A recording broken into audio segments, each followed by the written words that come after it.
Start. The learning council for the applicants has contended that opposite party number 3, Ram Pratap Singh, has falsely implicated the entire family of the applicants as the case is based on circumstantial evidence.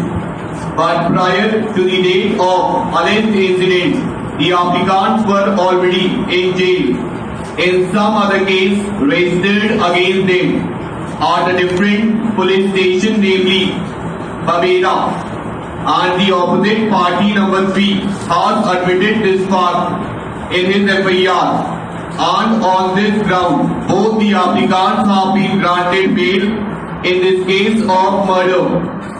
The learned counsel for the applicants has further submitted that on 24.3.2004, the applicant number 1 moved an application before the DIG range Chitrakoot, Panda, requesting him to transfer the investigation of the case crime number 966 of 2003 under section 302/120-B of IPC to any other police station as the investigating officer was harassing them and the applicants had no hope of fair investigation. The DIG range Chitrakoot, Panda, writing his letter dated 25/3/2004, directed the Superintendent of Police, Mahoba, to immediately transfer the investigation of criminal case number 966 of 2003 along with all relevant documents to Superintendent of Police, Hamirpur, and the investigation of above case was transferred to Hamirpur and Ahmed was appointed as investigating officer on 15/4/2004 and directed to submit his report within 1 month. But the previous investigating officer of district Mahoba submitted a charge sheet dated 22/3/2004 and the Chief Judicial Magistrate Mahoba took cognizance of the case on 27/3/2004. The applicants then approached this court by way of filing a criminal miscellaneous application number 10838 of 2004 with prayer to quash the charge sheet dated 22/3/2004. And this court disposed of the said application with this direction to the court below that since the matter is under investigation, therefore before framing the charges, the court concerned shall await the report of the investigating officer Hamirpur in terms of the order dated 25/3/2004 passed by the DIG range Chitrakoot, Panda. The Chief Judicial Magistrate called for the progress report which was to be submitted by SI Ahmed, investigating officer of district Hamirpur, and in pursuance of the same, Superintendent of Police Mahoba also sent a letter to HSO Mahoba to submit the details about the case by 3/10/2008 before the Chief Judicial Magistrate. The Chief Judicial Magistrate by the order dated 6/11/2008 committed the case number 321 of 2004. Counsel for the petitioner has confined himself to one submission that representation of the petitioner dated 1/4/2009 which was submitted to various authorities including the central government through jailer was considered with inordinate delay by the central government. It was pointed out that the district magistrate forwarded the petitioner's representation with his comments on 14/4/2009 to the state government after obtaining the comments from the SP Chandauli.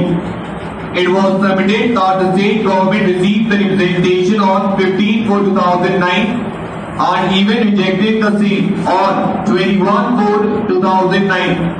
This shows that the state government disposed of the representation of the petitioner with utter promptness in the counter affidavits filed on behalf of Union of India by the Under Secretary, Ministry of Home and Affairs, Government of India. It was submitted that so there has been some delay in consideration of the representation by the central government, but there has not been any casualness in the matter. The administrative delay is due to huge voluminous bulk of such cases received from the state of UP. The ministry had taken some time in clearing the backlogs and work has now been streamlined to avoid such lapses and delay. The two affidavits filed on behalf of respondent number 3 are dated 16/7/2009 and 15/12/2009. Both the affidavits are highly unsatisfactory. No particulars have been given in the affidavits to show as to when the representation of the petitioner was received by the central government from the state government and when it was processed and on which date the same was rejected. We are shocked to see such casual approach on behalf of the central government in dealing with the grave matters like preventive detention. Representation was rejected by the central government on 18/5/2009. After a lapse of 4 weeks, no satisfactory explanation for this delay has been furnished by the respondent number 1. The ground that during the relevant period, a large number of representations were received from the state of UP cannot be said to be a sufficient ground for not taking action for a period of about 4 weeks in Ram Singh versus State of Tamil Nadu, where consideration of the representation had been delayed merely because the minister was on tour. It was held to be an unjustified ground for permitting violation of the fundamental rights of liberty of a citizen guaranteed under Article 21 of the Constitution. As the said file could easily have been forwarded to the minister, the said decision mentions that absence of minister at the headquarters is not sufficient to justify the delay, since the file could be reached to the minister with utmost promptitude in a case involving the vital fundamental right of the citizen part. The absence of dealing clerk of NSA test in February 2009 due to long leave and delay in consideration of NSA matters was very seriously viewed by another bench of this court in Ram Singh versus Superintendent District Jail, Fatehgarh, Farakhabad and others part. We find that this inordinate delay of 4 weeks in disposal of the representation of the petitioner by the central government has not been adequately and reasonably explained by the central government. We are conscious of the fact that the allegations against the petitioner are of a very serious nature, but when it is decided to preventively detain a person by depriving him of his right of personal freedom, the due process of law has to be observed. The manner in which the representation of the petitioner remained pending before the central government for a long period of about 4 weeks is shocking to the conscience of the court. In these circumstances, we have no option but to cause the continued detention of the petitioner part. The writ petition is allowed, the petitioner shall be released forthwith unless wanted in connection with any other case.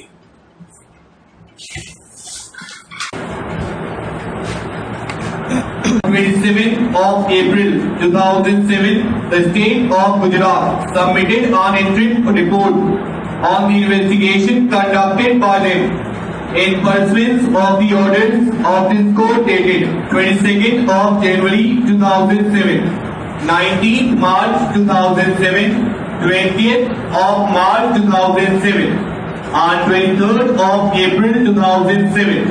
At that point of time, it was submitted by the Learning Council for the State of Gujarat before this court that if some more time was granted, a comprehensive status report or action taken report could be submitted before this court. The Learning Attorney General for India submitted that in view of the serious nature of the offence in which some highly placed police officials of the state of Gujarat were alleged to have been involved, orders may be immediately passed directing the CBI to take charge of the investigation and report to this court. This court by order dated 3rd of May 2007 ordered that some more time may be granted to the state of Gujarat before any further action was taken in the matter. However, after going through the interim report of the Additional Solicitor General and also the interim status report filed by the state of Gujarat, this court held the view that a prima facie case was made out for issuance of a rule calling upon the Union of India and the state of Gujarat to so cause why the order prayed for should not be granted, and also as to why a writ of habeas corpus should not be issued to produce Ram Singh in court. At that stage, Learned Senior Counsel appearing for the state of Gujarat brought to the notice of this court that the body of Ram Singh was disposed by burning it in village district Ramgarh, which fact was brought on record in the action taken report number 3 submitted on 30th of April 2007. In that view of the matter, at that stage this court restrained itself from issuing a formal writ. The state of Gujarat was directed to submit the final status report within 2 weeks from that date. An allegation was made that Mr. Johari was taken off the investigation for some reasons best known to the state authorities. The state of Gujarat was directed to submit a report in that regard also. The Council for Appellants has also laid stress on the fact that Godan sustained 2 injuries, which is evident from Exhibit K2. There is also fracture of lower end of radius in his left arm as shown in X-ray report. Exhibit K1. There is no explanation from prosecution regarding injuries. Therefore, it is evident that both sides indulged in some altercation, and conviction under section 307/149 IPC is uncalled for, and the same is liable to be set at naught. Learned Session Judge should have taken a note of this fact, which he failed. Therefore, conviction recorded by him is bad and illegal. I have heard counsel appearing for appellants and Learned AG for the state at length, gone through evidence, statement on oath, cross-examination and injuries. Since admittedly both sides have been received injuries, occurrence did not take place, but whether accused from an unlawful assembly to commit murder is a circumstance which prosecution has not been able to prove. No doubt injuries on the side of complainant cannot be overlooked, but the fact that accused side also received injuries and that there be no explanation, conviction under section 307 of the 149 IPC does not appear to be merited by prosecution, though has successfully proved that injuries were caused by accused, but it cannot be said that injuries were caused with a definite intention and motive to kill the injured, as well as the fact that they were not armed with any deadly weapon. Mr. Jan placed reliance on Ravinder Kaur versus State of Punjab to strengthen his submission that the school leaving certificate would be no proof of age without production of admission register. He also submitted that the statement of Bisan PWA, the father of the prosecutrix, also cannot be relied upon. As per his statement, he was married in the year 1972. The accident took place on 30th August 1996. This shows that the marriage took place about 24 years back. This witness has stated the date approximately without any basis or any record. He mentioned that his eldest daughter's age is 20 years and thereafter he, by imagination and approximation, has given the age of other children and showing Pinky as the youngest one. We have heard the learned counsel for the parties at length. It is clearly borne out from the evidence on record that the appellant belonged to the same caste and gotra of the prosecutrix and was a frequent visitor to the house of the prosecutrix. There was a love affair between them, and the court also observed that she did not ever resist her being repeatedly deflowered by the appellant Sunil. In this background, close and careful determination of the age of the prosecutrix is imperative. Dr. Verma, PW1, who had clinically examined the prosecutrix, found that her secondary sex characters were all developed. The short question in facts and circumstances of this case remains to be determined is whether the prosecutrix was a minor. Dr. Sadhana Verma, PW1, who examined the prosecutrix, referred her for verification to the dental surgeon and the radiologist. The failure of getting the prosecutrix examined from the dental surgeon or the radiologist, despite the fact that she was referred to them by Dr. Sadhana Verma, PW1 is a serious flaw in the prosecution version.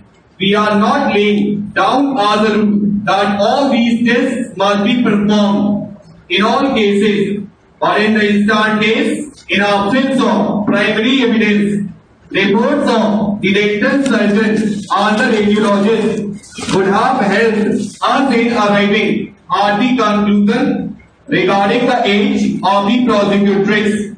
The prosecution also failed to produce any admission form of the school which would have been primary evidence regarding the age of the prosecutrix. The school leaving certificate produced by the prosecution was also procured on 12/9/96. In the instant case, the appellant was arrested on 30/11/98 when the 1986 Act was in force and under Clause 8 of Section 2, a juvenile was described to mean a child who had not attained the age of 16 years, or the girl who had not attained the age of 18 years. It is with the enactment of the Juvenile Justice Act 2000 that in Section 2K, a juvenile or child was defined to mean a child who had not completed 18 years of age, which was given prospect. However, as indicated herein before, after the decision in Pratap Singh's case Supra, Section 2H was amended to define a juvenile in conflict with law to mean a juvenile who is alleged to have committed an offence and has not completed 18 years of age as on the date of commission of such offence. Section 7A was introduced in the 2000 Act and Section 20 thereof was amended, whereas Rule 12 was included in the Juvenile Justice Rules 2007, which gave retrospective effect to the provisions of the Juvenile Justice Act 2000. Section 7A of the Juvenile Justice Act 2000 made provision for the claim of juvenility to be raised before any court at any stage, as has been done in this case, and such claim was required to be determined in terms of the provisions contained in the 2000 Act and the rules framed thereunder, even if the juvenile had ceased to be so on or before the date of commencement of the Act.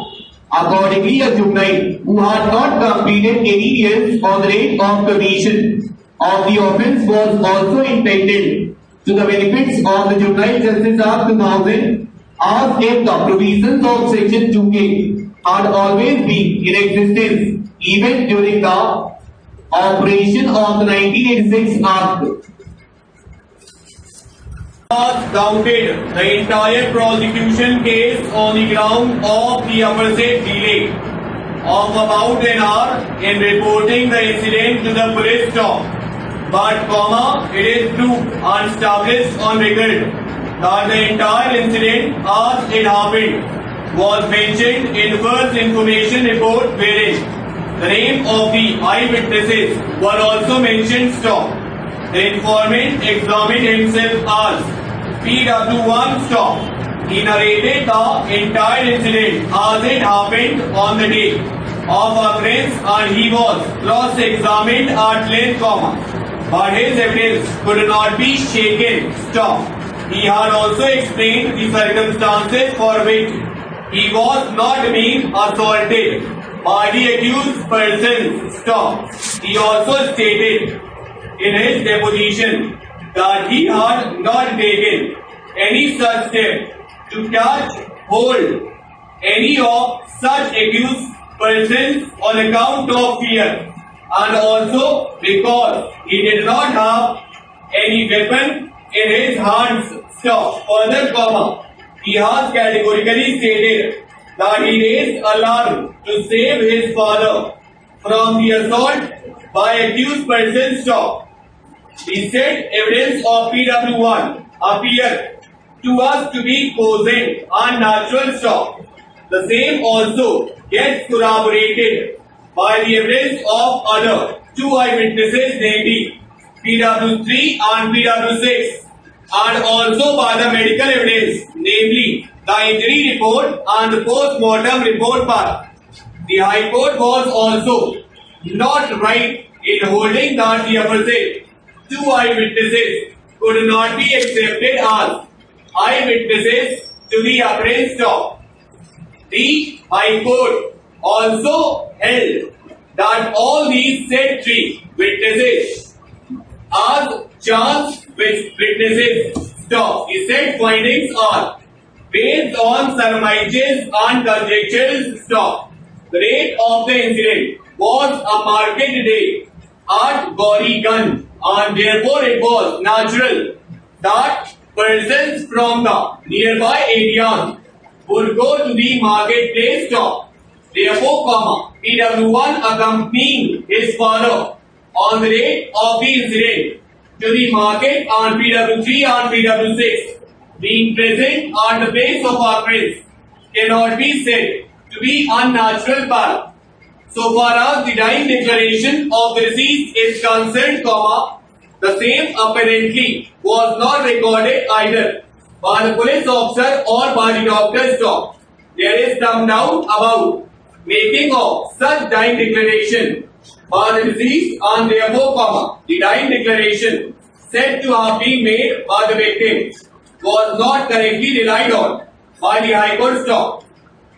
But even if the said dying declaration is taken out of purview of the evidence on record, even then, the statements of the eyewitnesses can, under no circumstances, be doubted and held as untrustworthy. We find no reason as to why close relatives of the deceased would try to rope in someone else as the murderers of their near relation and give up the actual accused. Stop. It is against the human conduct. Stop. In a case of murder, the near relations would make all endeavor to see that actual culprits are punished. In the light of the present discussion, we allow this appeal, set aside the order of acquittal passed by the High Court and restore the order passed by the trial court. Stop. The bail bonds of the accused persons are cancelled. Stop. They shall surrender to serve out the remaining part of their sentence. So far as respondent number 5, open bracket, Hansraj, close bracket, is concerned, the order of the trial court is restored. Appeal allowed. Start. The learned counsel for the applicants has contended that opposite party number 3, Ram Pratap Singh, has falsely implicated the entire family of the applicants as the case is based